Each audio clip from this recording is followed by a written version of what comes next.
chance. They were born in bloody circumstance. To go, leave me, run like you've never run before.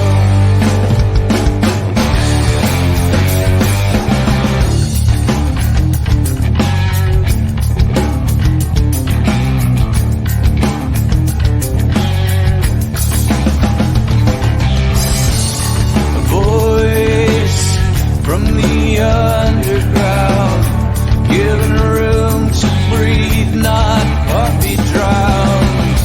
So die if you get the chance. Better men than you've been, let this dance. To go, leave me, run like you've never run before.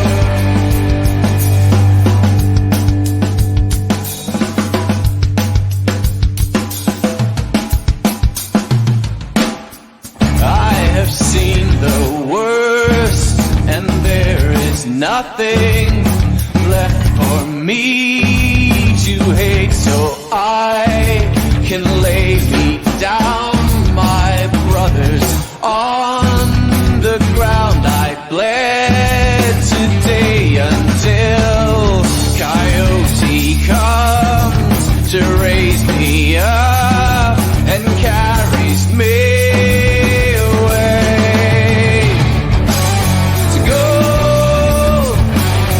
leave me, run like you never did.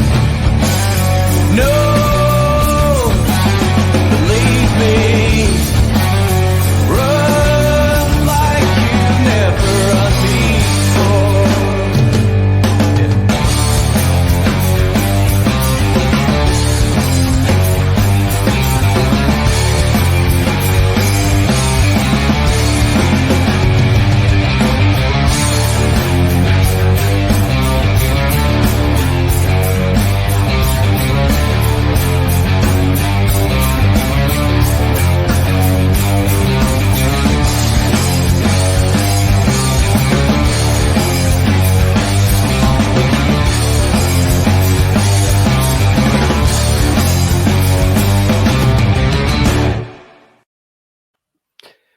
Hello, good evening. Welcome to the Scottish Rugby Podcast. It is Thursday night. We are here. We are on the back of some incredible revelations at number 10, and we will come on to that in due course, I am sure. Tonight, joining me, I've got the gang, the How of Fife gang themselves. I've got Craig Manson. Craig, how are you? I am doing just hunky-dory, considering there's 2 vacancies at 10. Do you think, I mean, interchangeable vacancies potentially? Maybe come on to that in due course. Let's see where we go. You never know. And I am, of course, joined by none other than Jonny McGinty. How are you, Jonny? Good evening. Furious, mate. Having to delay watching the new episode of The Old Man for 24 hours to try and make sense of some of this absolute nonsense. I mean, that sounded like a slight on Gregor Townsend calling him the Old Man. Again, I'm sure we will come on to some Gregor Townsend slights in due course. If you're joining us, great to see you. Lots of you joining us live tonight. You are welcome along. We are going to have a wee look at the that Scotland squad announcement and some of the comings and goings from it. If you are stumbling upon us for the first time, you may be interested to know that we have a Patreon site that you can support, www.patreon.com/Scottish Rugby Podcast. You can head on over there for £3 a month. You can support the podcast and get exclusive content, including, I think, what is going to go down in history as a legendary Hands in the Ruck tonight. I've got a feeling. So we were meant to have Ian on tonight as well, and those of you who have been fans of the pod for a long time know Ian is he's verbose when it comes to his rugby opinions, and sometimes he may use sweary words. Yeah, and we have can I just go out on a limb and say it's better for everyone that he's not here for this first Yeah. bit? first. Yes. It would sound Yes. like Morse code by the time we were finished. It's a valid point. So, we will read. Ian has kindly. Ian's not well. To be clear, we haven't banned him from tonight, but we thought about it. But we've got a public statement from Ian to read out, similar to what's been going on in number 10 throughout the day today. We've got a wee statement from Ian to read out. It's short and sweet, but to the point. So. Yeah, but come on over to Patreon. You can come and support us with that. That'd be great. Otherwise, we will just crack on with the major news. The Scotland squad was announced this week, Craig. Big news, obviously, is that Richie Gray is in the squad. Big news. Huge news. So before we get on to the obvious huge news, Richie Gray being announced in the squad is ridiculous. Can we all just address that for a second? What's going on there? Jonny, you're laughing more than Craig. What's going on there? Is Sam Skinner in the back row because there's too many injuries in the back row, so we're short of second rows? Well, I know. But then Josh Bayliss is in as well. Yeah, Bayliss is there. Glenn Young is I believe his partner is about to or has just had a baby, so I think he's been stood down mainly for that. I hope. But we hope that about some other people as well, though. Well, we can come to that in a minute. That's not how our management work, Craig. You don't get stood down. You don't get parental leave in Scottish rugby. So that's the interest. The problem you have is that we seem to be discussing players being included on form, and we have had the form word has been used 3 or 4 times by our exalted leader, and unfortunately, I may be watching the wrong rugby teams or the wrong rugby TV or something, because there are. Bearing in mind number 10, we can discuss number 10 very, very soon, but there are a few players in there that I'm kind of looking at, and we said John and I were talking just at the beginning, and before anyone said, because I obviously the aging Australian is not not the player that I expect. Well, no, let me take that back. I wasn't keen on him being included in the squad, but if there's anyone going to be included in the squad because of their form, it's Jack Dempsey, and he has obviously committed himself to Scotland. He's because he's obviously needing the cash, and he's decided that he's going to that he's going to. Oh yeah, of course I'm Scotland. I originally was Scottish, but I just the Australians dazzled me with cash. No, you're full of crap. Anyway, John, can you remember any players recently who got a Scotland cap and then the day after they were qualified for Scotland ran off down to Worcester and bankrupted a team and then didn't come back until they were begging for money again? Yeah, I'm sure there's one. It's just on the tip of my tongue. I can't work out who it is. No, he's a bit part player, really. He's kind of a bit bang average, really. Let's just say the second highest Edinburgh try scorer, and helped his team win at the weekend. That's a different story, though, isn't it, Jonny? Well, you were playing a very average side after all, so let's. Oh yeah, because every time Edinburgh wins, they're playing a Mickey Mouse or an average side. I think what is I that think Benetton that scudded Glasgow? By the way, I think you'll find consistently I've said Benetton are an average side across the piece to my detriment a number of times on this podcast. I was amazed, Craig, when we were talking about whether we were going to pod tonight or last night, and you were given the opportunity to do it last night with no John and talk about Edinburgh spanking Benetton. You didn't take that time. So this is all on you. I wanted John here. Thank you. I want him to know it was me.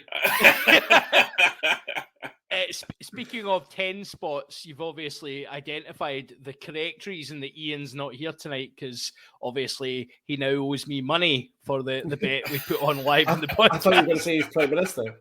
I mean, anything can happen. Like, we've been on air 10 minutes. I don't know what cataclysmic events have taken place by this point, but yeah, Ian now owes me money, so I believe he's now in the poorhouse working off those hours to get that 10 spot over to me for me to then lump it on Blair Kinghorn to be player of the series for the Open Internationals with massive returns. Oh, do you want to take that bet, Craig? Fine. Double or quits, yeah? Well, hang on a minute. I didn't start off with one or not. What? I just take the 10 spot. That'll be it. I'll give you a 10 spot, right? Tenner on Blair Kinghorn to be player of the match in any of the Open Internationals. There you go. Yeah, bang on. Deal. Right, there you go. Sorted. Why do you always come on here and bet? This is ridiculous. Let's bet responsibly, please. Yeah, exactly. When the fun stops, stop, please. Or if you're a gambling company, give me a phone. Yeah. But yes, so there's a few interesting ones. Well, let's just go through the squads. Do you want to do forwards or backs, Craig? Oh, come on, you've asked the wrong person. That's.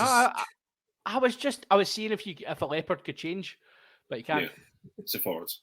It's forwards, right? Okay, so we have Ewan Ashman, Josh Bayless, Jimmy Batty, Dave Cherry, Andy Christie, Luke Crosby, Scott Cummings, Jack Dempsey, Matt Fagerson, Xander Fagerson, Grant Gilchrist, Johnny Gray, Richie Gray, Nick Hayning, WP Nell, Jamie Ritchie, Pierre Schumann, Sam Skinner, Rory Sutherland, George Turner, Murphy Walker, and Hamish Watson. So, Craig, you're the forward expert here. Talk us through what are the surprises in that forward pack? What are the ones that you're most pleased to see?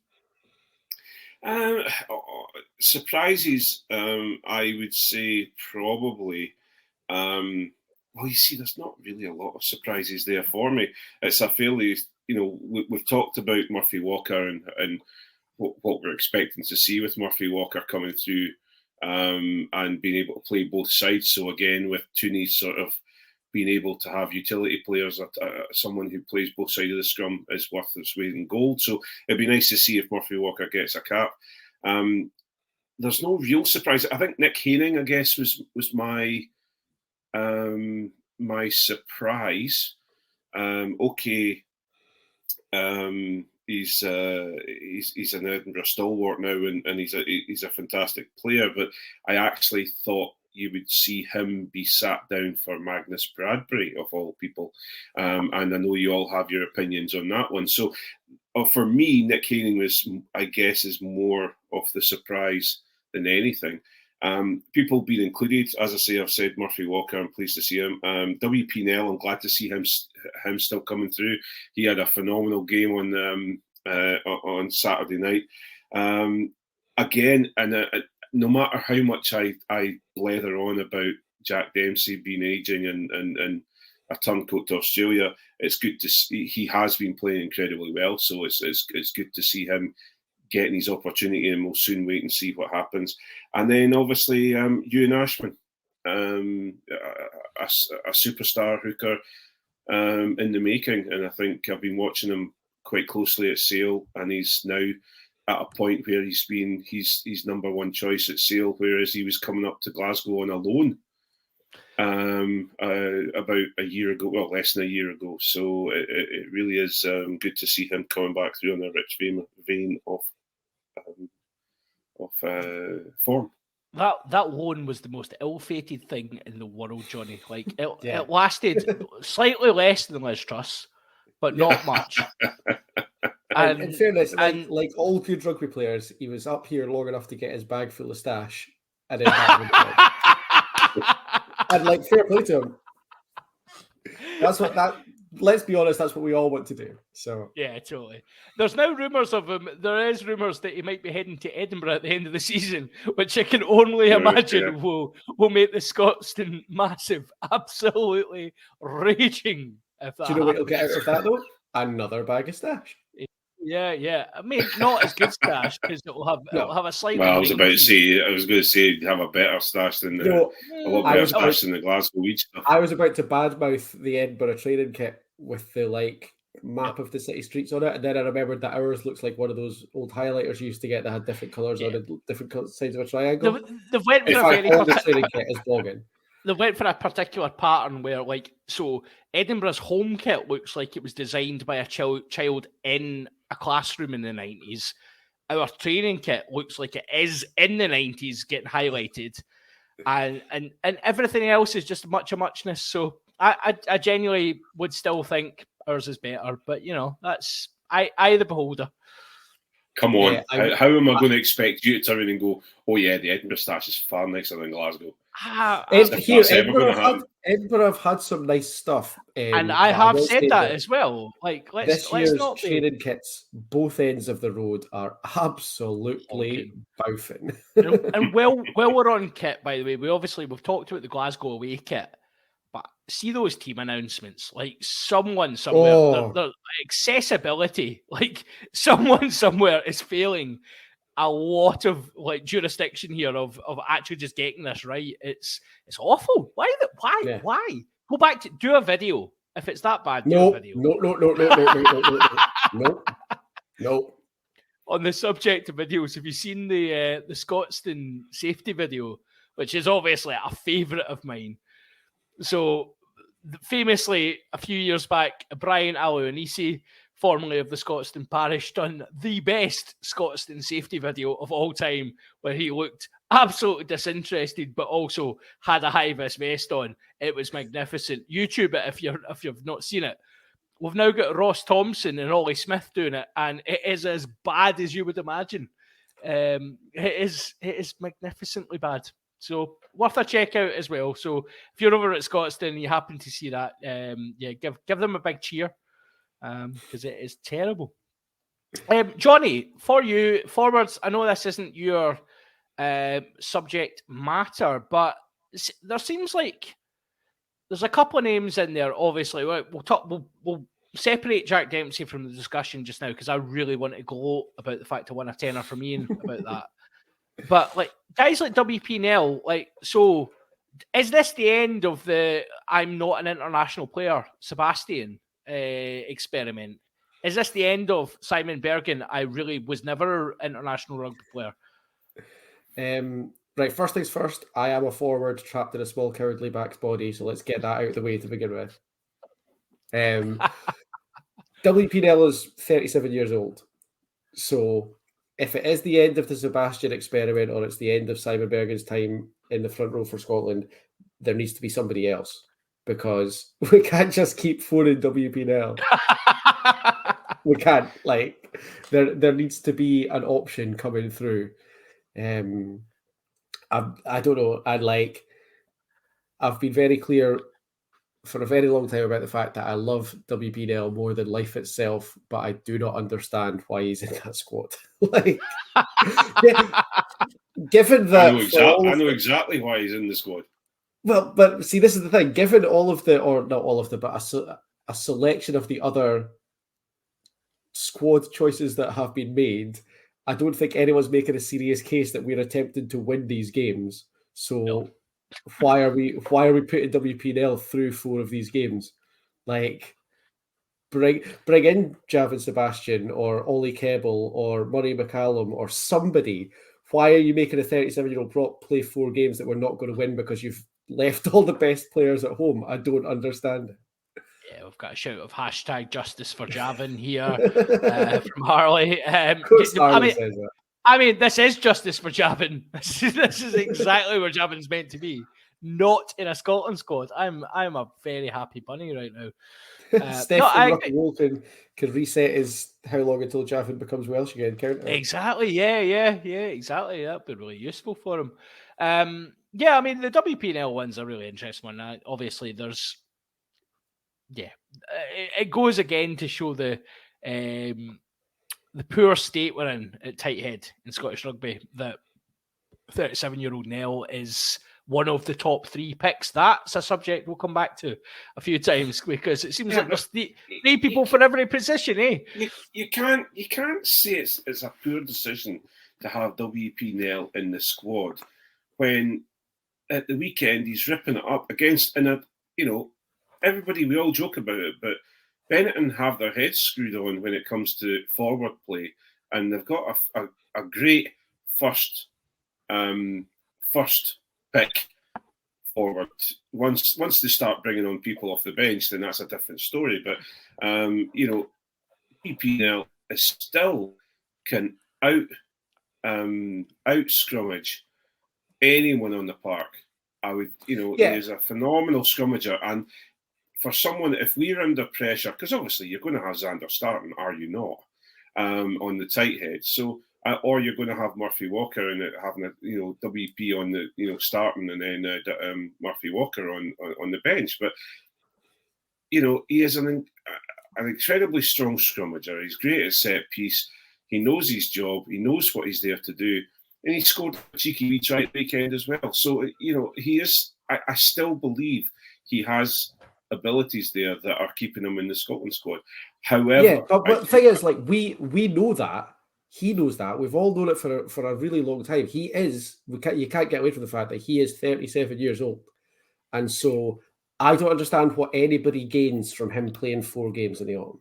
No, and I agree. And the one person I suppose that I feel is missing, apart from Javan Sebastian, is Murray McCallum, because I do. And okay, fair enough. He was on the pod last week, and he's going through a difficult time. I'm not talking about him in that way of, aren't we feeling sorry for Murray? That's absolutely nothing to do with that.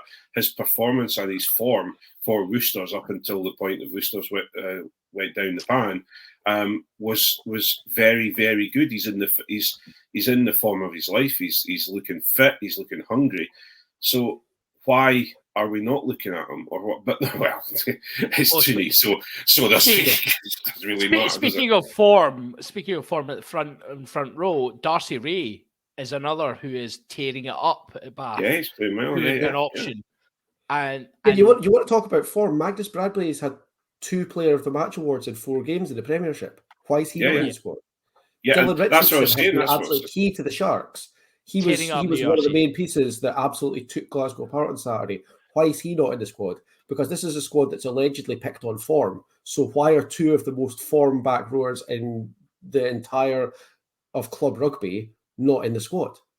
Rory Hutchinson's another that's come in and a shout from Josh Smith there. Rory Hutchinson's been tearing it up.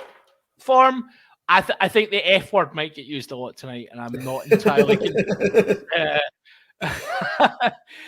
Craig, do you know WP got himself...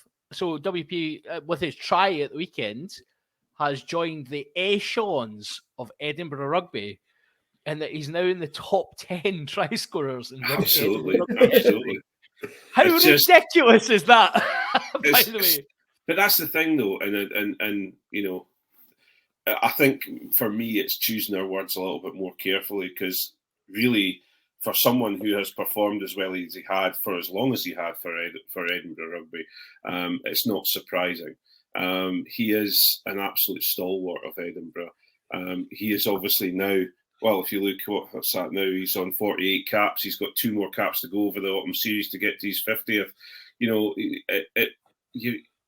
He's absolutely fantastic, and I'm really, really pleased for him. He deserves it for the amount of work he does at Edinburgh. I think it's one of those ones we actually I agree with you. We are, obviously, there's elements of joking in what we're saying. Yeah. I think it's important to note the difference. Like WP Nell, when he came in to Scottish Rugby, and the difference he made when he qualified on residency 2015, the immediate impact he had in Scottish Rugby, like the difference at tight head was astronomical, and we've taken that for granted in some ways.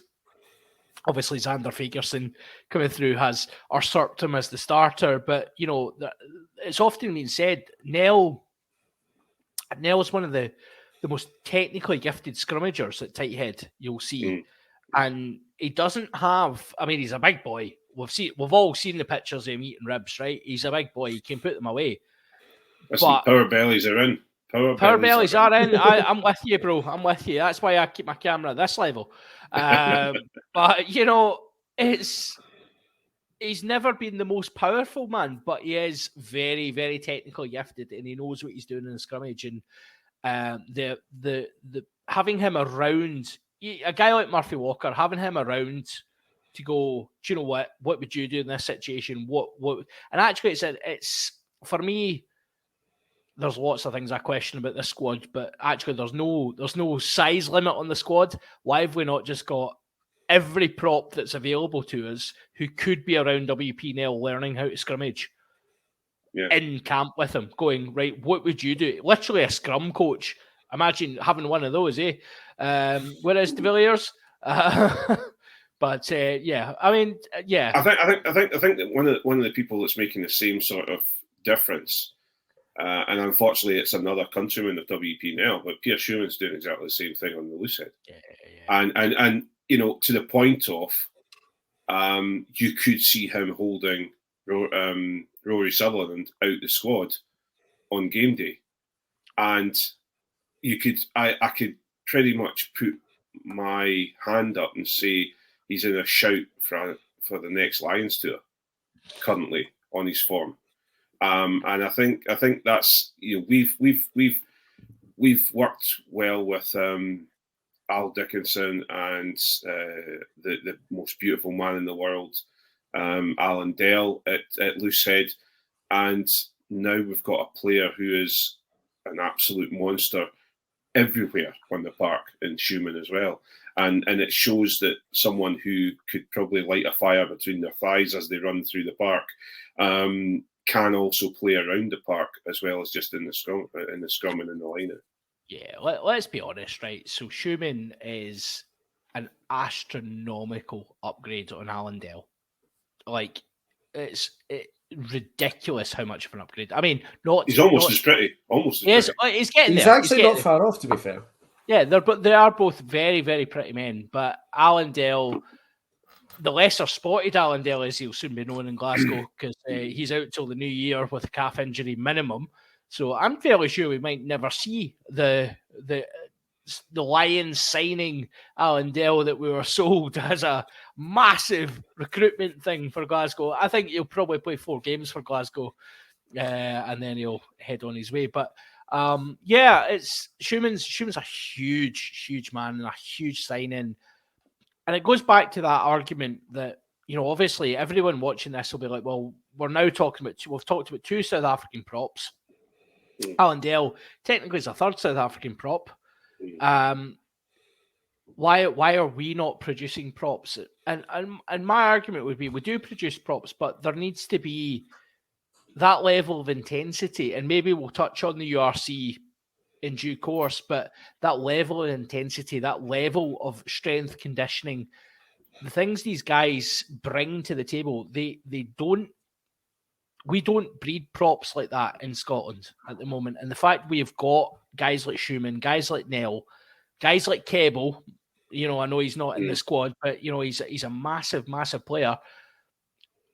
We should be really pleased that we've secured these guys for Scotland. And I know that really sticks in the craw of, why don't we give the Scottish boys? These are Scottish boys, they're qualified. Hey, and that's the argument we'll come to with the aging Aussie in a second. But you know, in terms of other forwards, Jonny, I mean, there was a couple of rumours going around about a couple of potential forwards kind of coming in. We've lost a lot of depth at 7, given that Rory Darge went down. Obviously, a almost season-ending injury, and then Tom Gordon at the weekend went down in what was an attritional affair for Glasgow. So we've got Hamish Watson, and we've got a couple other kind of kid-on 7s in there. But do you see that being an issue in the autumn? Potentially. Like, the big thing is having Jamie Ritchie back, because Jamie Ritchie over the ball is phenomenal, and him being captain, I think, will just bring another whole level to his game. He's got a kind of nastiness that a lot of Scottish forwards haven't necessarily had. So him being back, getting Sam Skinner in there, getting the 2 Fagersons in there, but there is a bit of like snarl now about the Scotland pack that we've not really had before. it is an issue, I think, maybe, that we are a bit short. It's nice to see Andy Christie in as well, though. I think Andy Christie will get game time this. I think he's probably as key to defence in the forwards as Chris Harris is in the backs. Like Andy Christie without the ball is phenomenal. Like his tackle technique is ridiculous. His work rate is unbelievable. In the summer in Australia, the difference when he came on was just like, he chops everything down. His tackles are incredible. He gets up, he gets over the ball, he creates opportunities for the other backs. I think when we've not got the ball, having him in the team is massive. Yeah, I think that's a fair shout, and it'll be interesting. Again, I think he's one of these players that some players take time to introduce themselves to international rugby. Rory Darge was not one of those. He just hit the scene and went, "Do you know what? I'm happy at this level. Let's go." Other guys, I always refer back to Duncan Taylor, Hugh Jones as well. Were two players that really didn't hit their stride initially and then took off and had decent careers in Hugh Jones's case, very good careers in Duncan Taylor's case. Craig, let's cut right to the chase then. You've been vocal regarding a certain person's qualification for Scotland and him being part of our team now. Is Jack Dempsey our starting number 8 now? Well, just funnily enough, you were just been talking about us maybe being a little bit light at 7. What you will find, or you probably will find, is that we've got, I think Tooney's kind of going down the route of the hybrid 6. So a 6 that will play second row as well as 6. Although, and this is the question, and this is the discussion to have, out of the current bin fire that is Glasgow at the moment, one of the most high performing parts of the game is Matt Fagerson at 6, Rory Darge at 7, and am I right in saying, and Dempsey at 8. So I mean, I think that would be our first choice back row. I think bin fire's a bit extreme there, but it's a bin fire now, like. Well, it's a bin fire at this moment in time in South Africa. Yes. Okay. No, I'm maybe being a bit. No, I'm not. I don't care. But it's an interesting one. I think bringing Matt Fagerson into 6 is quite an interesting move. And it should be quite interesting. So there is, I can see where Sam Skinner at 6 again. You've got Heenan could be at 8. You could have Skinner at 6. You could have Matt Fagerson at 8 at 6. Although I do believe in Matt Fagerson. It's taken time for people to start to understand what Matt Fagerson's about, and a lot was made about him and Bradbury, etc. But I thought they complemented each other quite well at 8. And they're truly, for me, they're truly 8s. They're not 6s or 7s. But Matt can play up there, and he has been playing quite well. The aging Australian, I would say, is his form has been fantastic. So of course he's going to have this opportunity, and he did come out and say that he's committed to Scotland and he's this and that and the other. So you like everything, you've got to give a person a chance. So I will give him his chance, but I think it'll be interesting. I think my only issue is his temperament and his defence. And when I say defence, I'm not talking about how hard he hits, etc. But he does come out of the line quite a lot to try and smash people. Sometimes it works, sometimes it doesn't. He does have a bit of the Nick Griggs about him when it comes to sometimes his defence is a bit jumpy. Yeah. So if we can temper that a little bit without knocking the corners off him, I think we've got a good 8 there. I think we've got an Australian Test 8 who was in back row. That's magnificent, by the way. Which aging from Magnus. which aging 8 in fantastic form are you talking about, Dempsey or Haining? Yeah, brutal there from Magnus. Well done. The thing is, we've got an 8. We've got. I think, am I right in saying, though, that Haining hasn't actually played for Australia? All right. Well, that's a technicality. That's a technicality, okay. I think you'll find he's Standing played there. for Australia at some level, Craig, yes. Oh, He okay, has. right, okay. He certainly played for Australia. I believe he's played against the British and Irish Lions, so, you know, Well, call that what it is. Yeah, okay, no comment. so yeah, who? Sorry, who? Yeah. So, you know, Didn't Jim Hamilton play against the British and Irish Lions? Though, probably, yeah. Yeah. The problem you've got, right, so you've got Jack Dempsey, who was in an Australian back row with Michael Hooper and David Pocock. Like, we're not talking about rubbish back rows here.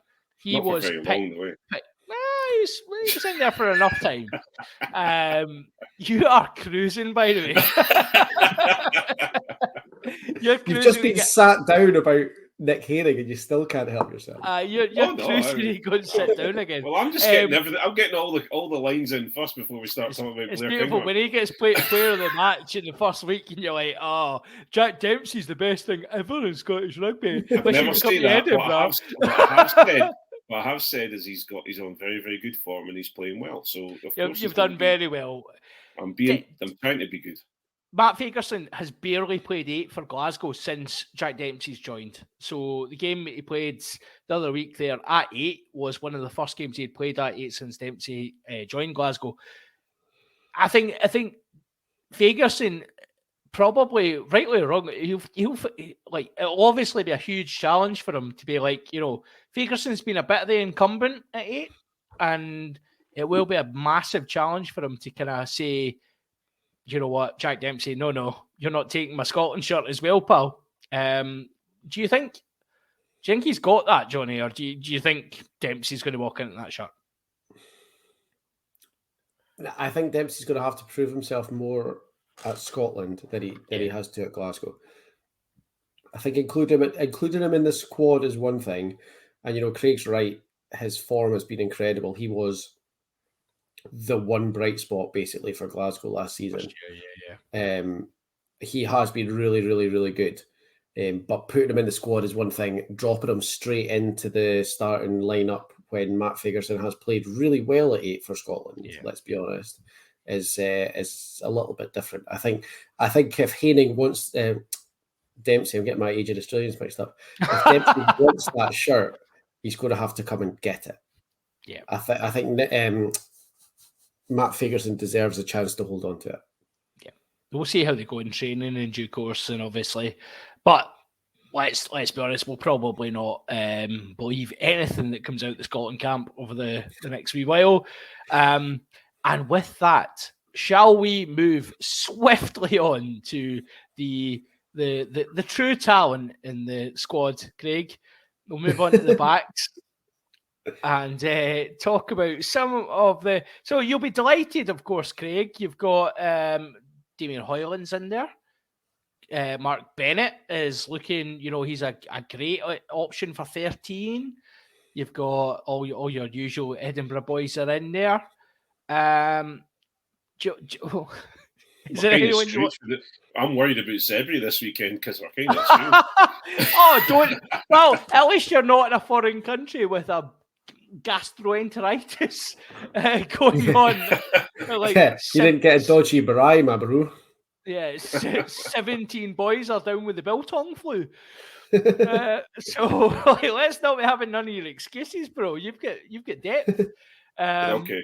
Right, let's cut to the chase.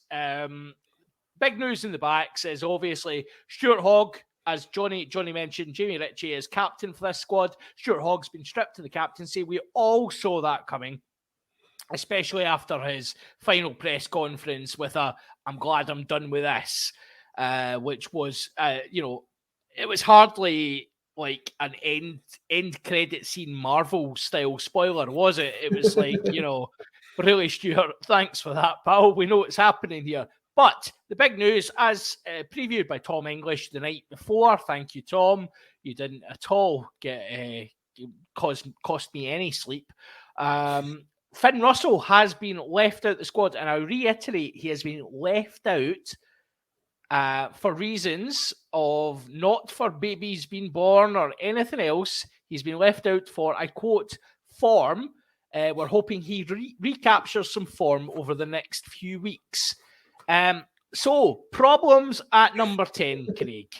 Finn Russell's been left out the squad. Your main man, Blair Kinghorn, is now the shoe-in for the 10 jersey, which, like it or loathe it, is the way Townsend's going.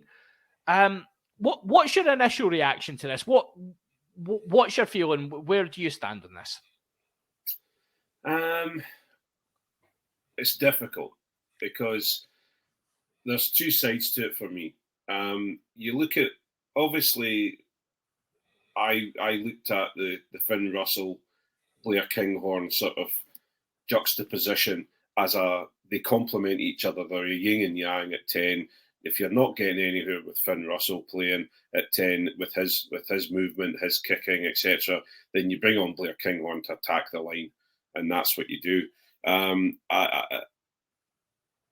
Although, and it has been well documented on this podcast and from both everybody, Ian, John, Johnny, Cammy, all saying that Hastings should be in the squad. Hastings is one of the players that we should have in the squad. So we're actually at a point where we've got Hastings, who is playing incredibly well at Gloucester. You've got Blair Kinghorn, who's playing incredibly well at Edinburgh. But funnily enough, Finn Russell is playing incredibly well at Racing still. So to the point of he's probably going to be going off to Japan with a multi-million-pound deal to go and play out in Japan. So I don't get the comment of he's not, hopefully his form will come back to him. I think this is all fallout from the Six Nations and the wee to-do that was had at the Six Nations. Why it's been focused on Finn Russell, I do not know, because there were several players, including one captain who is in the squad, or one ex-captain who's in the squad. So I don't know. I really honestly don't know what's going on. What I will say, however, and there's an awful lot, and we'll maybe discuss this in Hands in the Ruck when we go into the Patreon side of things, but there's an awful lot of people, right, well, that's us. There's no chance we're winning against the All Blacks now. Well, first things first, you have to believe that we've actually got a chance to beat the All Blacks when they come up to Murrayfield. Second of all, Finn Russell isn't the only player that's going to help us win against the All Blacks. Adam Hastings is perfectly capable of doing something like that. And also, Blair Kinghorn is perfectly capable of doing something, no matter what anybody says. And I will reiterate this once more. Finn Russell and Blair Kinghorn are two different types of player. And so if you everyone who's saying, we're absolutely goose because Blair Kinghorn's going to get the 10. Well, first of all, you don't know if Blair Kinghorn's going to get the 10 jersey. And second of all, he offers a totally different style of play in the 10 jersey. What the problem we have is with Blair is, does Tooney actually get him? Does Tooney understand him? And we've talked about this when he was out in Argentina. That's what we were saying before we came on air, Craig, actually, that I was actually saying, do you know what, right, so the Finn Russell thing, I'm absolutely gutted Finn Russell isn't in the squad because I love watching him as a player. I think that Townsend, I'll come on to it in Hands and Rucks, but I think Townsend has absolutely mismanaged this so badly. I appreciate you only see certain parts of the story and you maybe favour your part of the story, but I think it's been really badly managed. But hey, that it is what it is. And actually I said to Craig beforehand, and you Edinburgh Kool-Aid drinkers can, bank this one if you want. But I'm really interested to see what we do with Blair Kinghorn over the autumn, because this is, if Townsend is now saying, I am not picking you we're a year out from a World Cup, that is as close as you get to crunch time, where you say, my playmaker, I need my playmaker to be doing this and that. If he's putting all his eggs in the Blair Kinghorn basket, which he might well do, I appreciate Craig, he might go Adam Hastings. I don't think he will, because he's shown in the past he's not exactly thrilled with Adam Hastings either. I think you'll find Blair Kinghorn will start 10 for as much of the autumn as is possible. And I'm really interested to see what Scotland do with Blair Kinghorn at 10, because so far we have shown nothing with him at 10 that is at all like getting out of a World Cup group. It's actually like, it's not even competing in Six Nations stuff. We've not really harnessed him as a 10.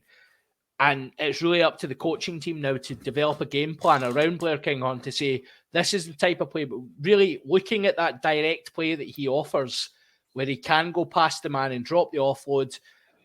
I mean, I think the centre partnership's really crucial to that as well, because Blair Kinghorn really does thrive on having a centre that's going to sit on his shoulder and wait for that offload, or get in behind off the offload.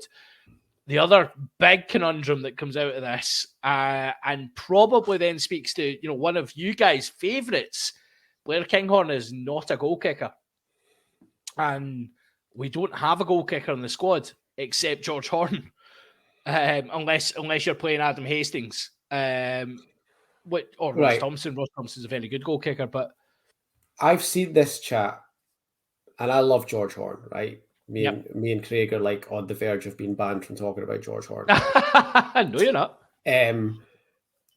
Ali Price is a test lion, right? Correct. Yes. So is Finn Russell. Yep. I have never said Blair Kinghorn is a bad player. I like Blair Kinghorn. I think he's a great player. I think he's a really, really good fullback. I think he's played really well at 10 for Edinburgh. Yep. Is he a good enough player that we take 2 test lions out of our team to get him in? No, I'm sorry, but he's not.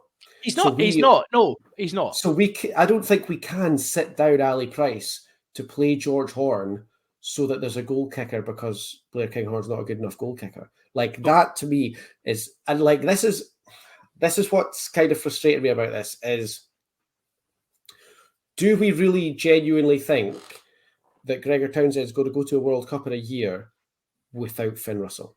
Potential. Do you think so? I think the ref is that deep. This is a shot of Percy's bows. It's an autumn series. The thing is, I don't think Finn will react.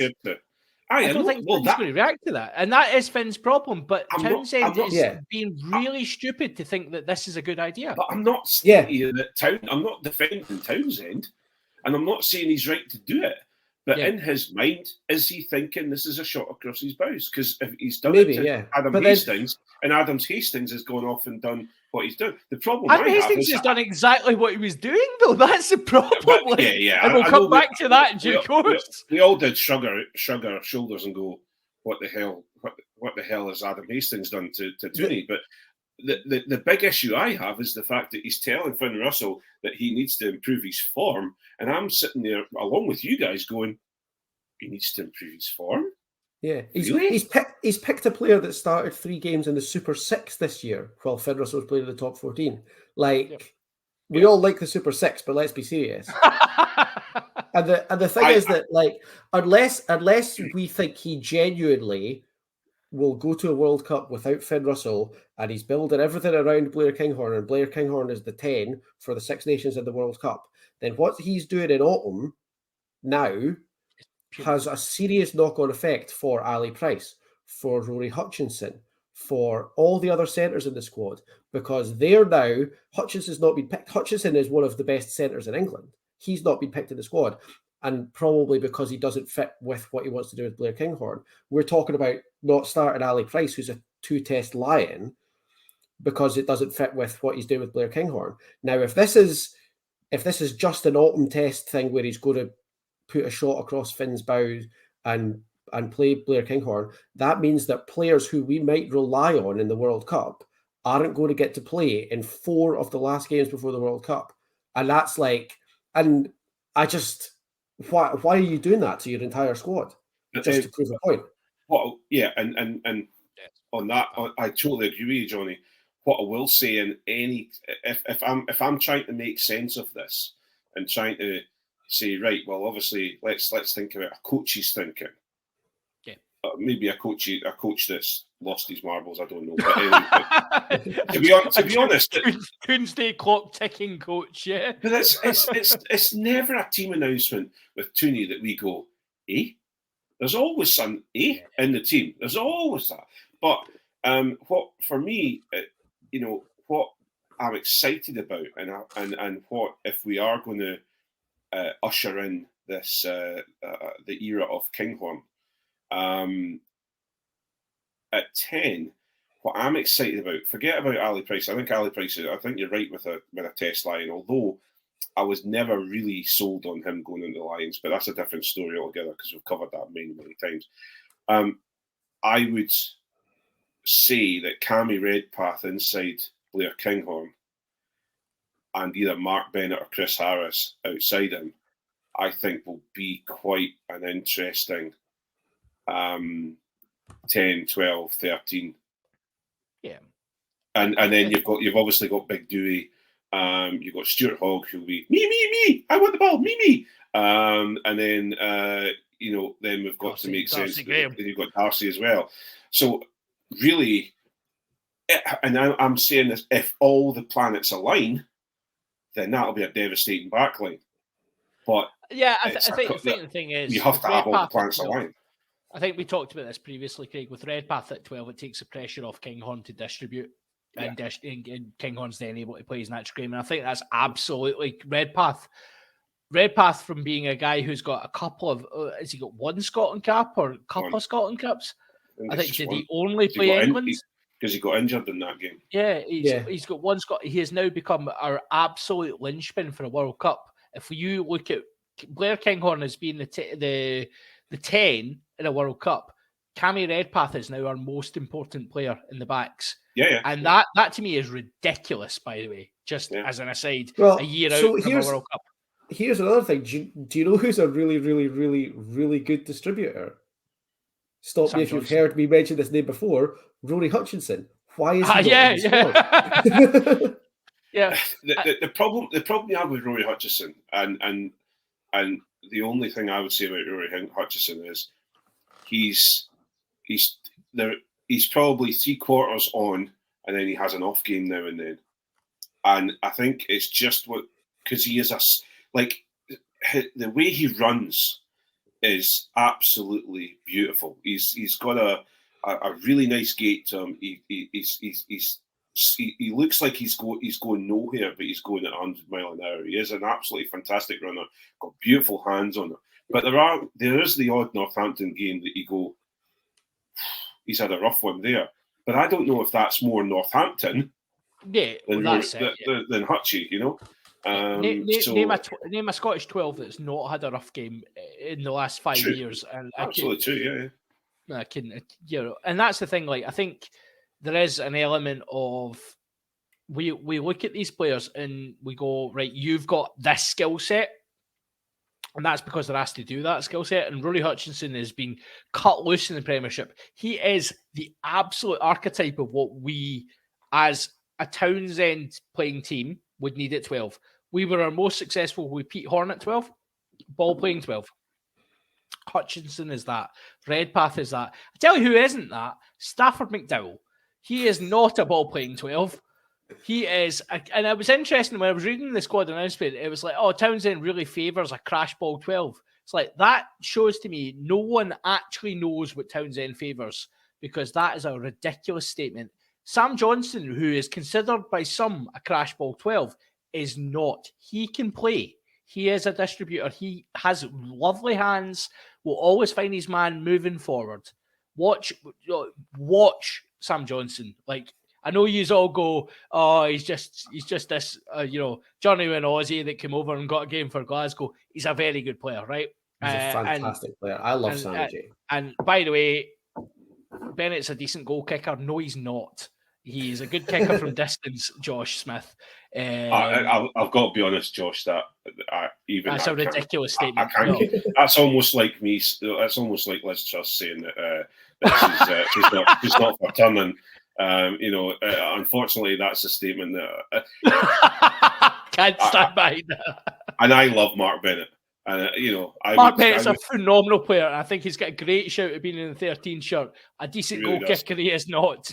So let's put that to bed. So it is that thing of: are you trying to build a squad of individuals, or are you trying to build a team? And if you're trying to build a team, the other kicker in all this, I don't know. Are you telling me that Finn Russell's a team player?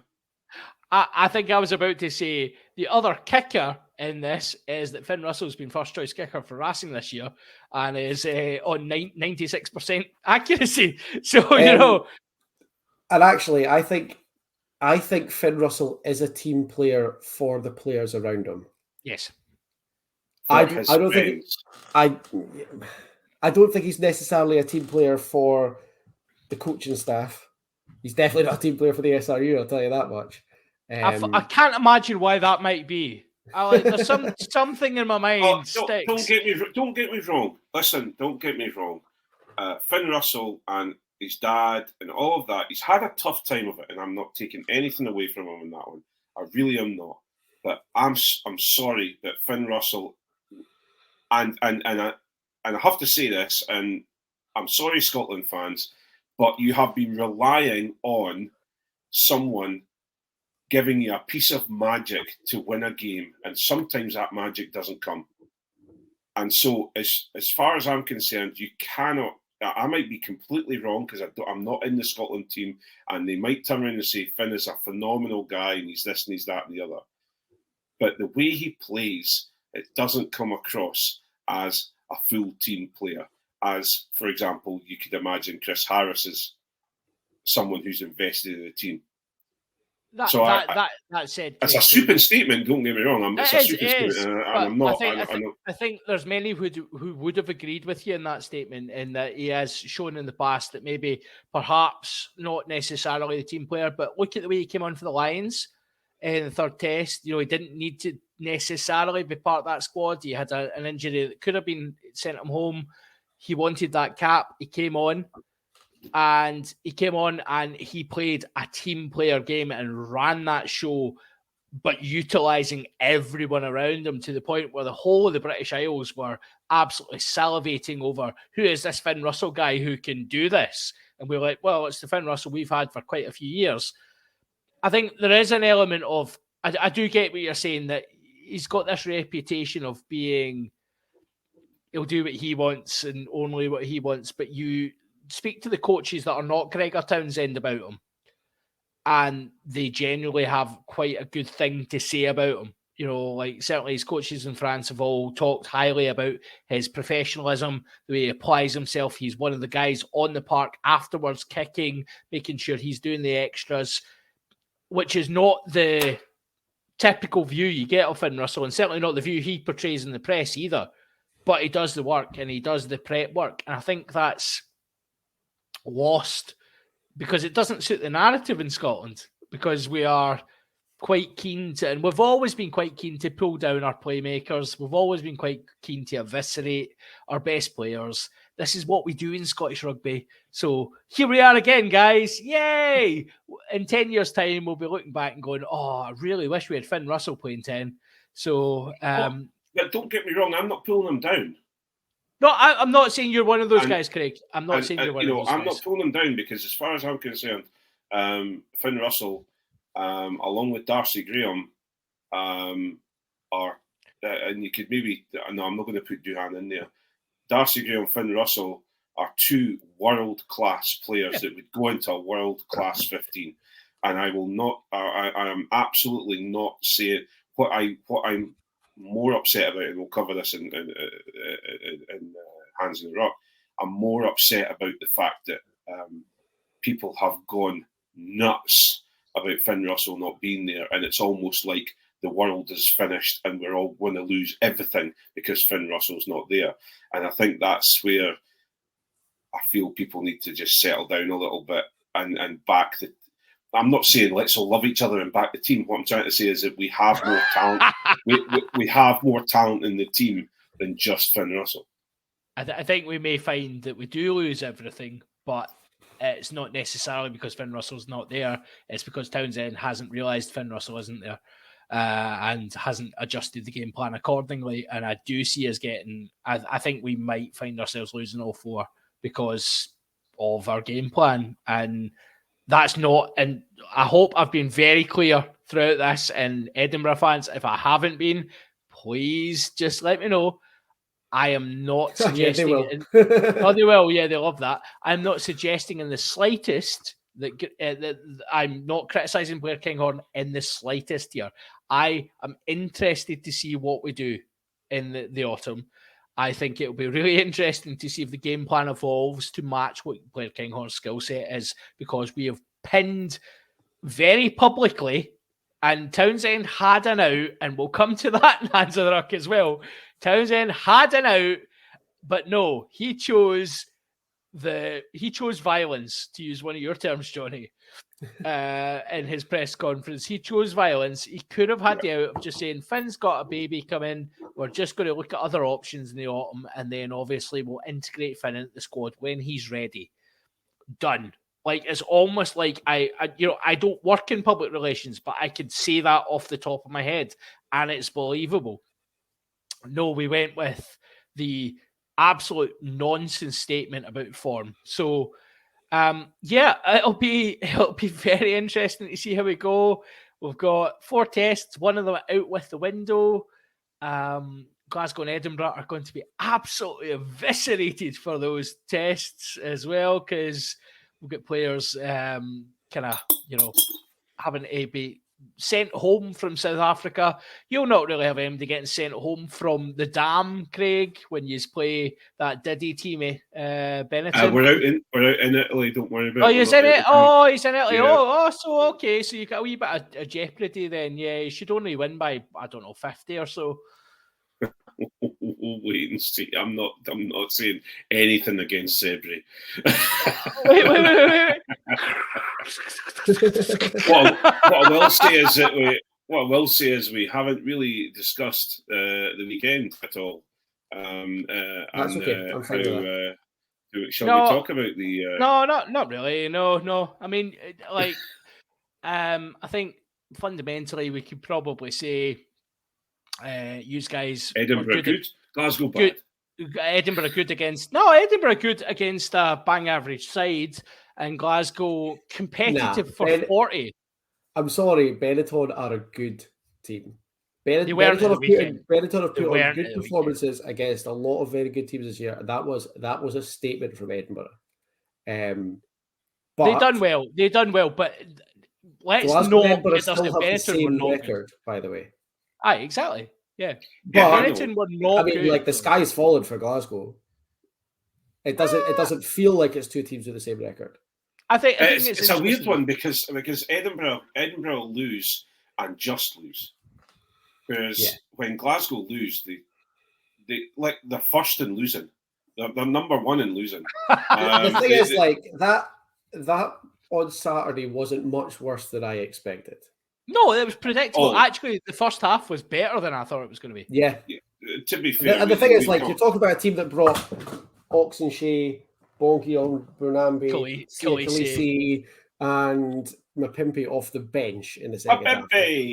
What are we supposed to do? Do you know what I mean?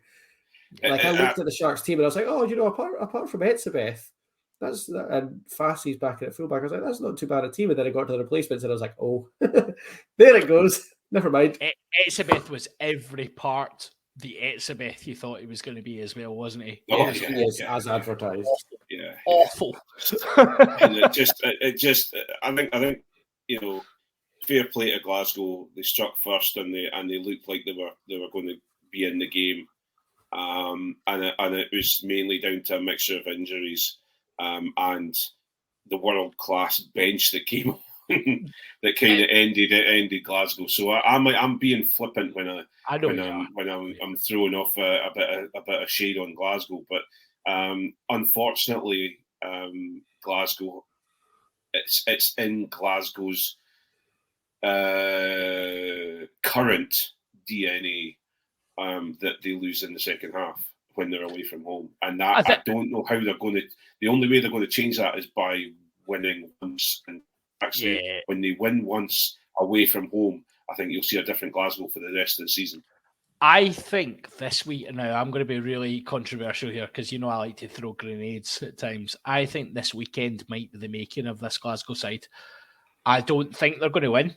I don't think they're going to be even close to winning, but I think the performance is going to be thus because it's going to be a scratch side that's out for Glasgow. We don't have the team at this point. If you're listening tomorrow, I think it's going to be a really, really scratched Glasgow side out there. And we've often seen with Glasgow when they've had to put those teams out on occasion in European Cups or whatever, that the performance it really transcends the players that are picked. And I think we might see something special on Saturday. We might get absolutely blitzed off the park. And that's fine. Because I think that's the position we're in. But I just have a feeling that we might see something really incredible. And that will really set the tone. The Lions. Oh, right, okay, yeah. That Lions Ulster game on Saturday was a riot. What a great game of rugby. Yeah.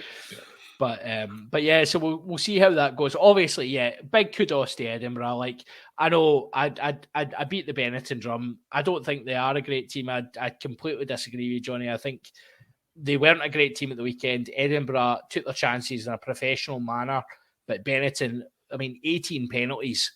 That was ridiculous. They just let them into the game, and that is Benetton have the potential to do that. So Edinburgh were very professional and done what they had to do. Got a cricket score against them, which is great. And I very much enjoyed seeing Dewey get his try. I loved seeing Darcy Graham tearing it up as always. But again, let's temper a wee bit of the. Not every Leinster are never giving you 18 penalties. Let's put it that way, right? If you want to win this tournament, Leinster are not giving you 18 penalties. You're going to have to make your own points. It was nicer to see, though, that Edinburgh can also score tries in their forwards. Yeah, definitely. They came out, and also that Sam Skinner is not a natural winger, but they got the try in and he was fine. But he kind of looked a bit surprised when he got the ball and got over the line there. But that's his first for Edinburgh, so good on him. I'm conflicted with Edinburgh because I'm excited when they're on form and when they're firing, especially in a second half of a game. They look really, really good. I thought at the beginning of the game, we're in for a bit of a close one here because they didn't warm up. They came on and they were, we were making a few mistakes and a few bits and pieces going on. But actually, I was pleased with the performance because Benetton are one of those teams that you'll trip up very, very quickly against if you're not on form. If you're not ready to go. Well, but before we finish up tonight, obviously we've mentioned him previously. I tell you who is a winger trapped in a forward's body. Thomas Gordon. What a finish for that first Glasgow try. Jonny, it's the sort of the stuff of nightmares from a fullback perspective. You're looking at a flanker rampaging down the park at you, and then not just running over the top of you. No. Dropping a sidestep as well, just to make sure that when you get a pint later on, he is all over your shoulders, absolutely knotting himself at you. Awful stuff. Yeah, he wouldn't be sidestepping me, I'll tell you that much, because I would be 15 yards away screaming, "You're man," at the other winger. That's the only way I know how to deal with it. Absolutely. I think that, I think the South African guys had taken your defensive structure at that point. So it's the way to go. Right. Can I say one thing before we go away from the the main thing? Go for it. Just I forgot to mention this a couple of weeks ago, but the how we're playing Strathendrick, and there was a gentleman came up to me in the car park and checked in to see how I was feeling because I wasn't very well, and I'm thinking, how did you know I wasn't very well? And he goes, "Oh, by the way, I love the pod." So I didn't get his name. And so to whoever that was who listens to the pod, my apologies, I didn't get your name, but thank you very much for checking up on me. I was wrapped up nice and warm, and we got to watch a really good game of rugby at Strathendrick. So but I just want to say thank you. That's so nice, and it is lovely. You know, we love you guys listening to the podcast, and that was me. Oh, 2 seconds, Craig. 2 seconds. We'll find out who it was.